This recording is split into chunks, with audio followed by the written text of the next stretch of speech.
চট্টগ্রাম বন্দরের ডলফিন জেটিতে গতকাল এমটি বাংলার জ্যোতি জাহাজে বিস্ফোরণের প্রাথমিক কারণ জানিয়েছে বাংলাদেশ পেট্রোলিয়াম কর্পোরেশন বিপিসি। এতে জাহাজটির সামনের অংশের ফোরপিক স্টোরে অতিরিক্ত পরিমাণে দাহ্য গ্যাস জমা হওয়ায় বিস্ফোরণ অগ্নিকাণ্ডের ঘটনা ঘটে বলে এক প্রতিবেদনে উল্লেখ করা হয়।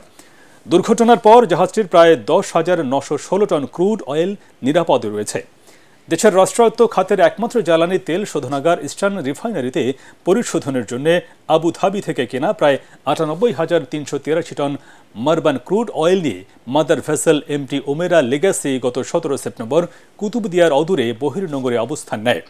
19 সেপ্টেম্বর ওই মাদার ভেসেল থেকে ক্রুড অয়েল লাইটারিং শুরু হয়। পঞ্চম লাইটারিং জাহাজ হিসেবে গতকাল প্রায় 85 কোটি টাকা দামের 11,716 টন ক্রুড অয়েল নিয়ে 1987 সালে ডেনমার্কে তৈরি এমটি বাংলার জ্যোতি 7 নম্বর ডলফিন জেটিতে বার্থিং নেয়।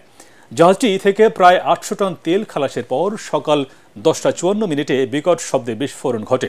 এতে ডেক ক্যাডেট সৌরভ কুমার সাহা সহ 3 জন প্রাণ হারায়। বিএসসির বহরে বর্তমানে 7টি জাহাজ রয়েছে। এর মধ্যে 5টি সমুদ্রগামী, যা বহির্বিশ্বের পণ্য পরিবহনে কাজ করছে। বাকি 2টি লাইটার জাহাজ।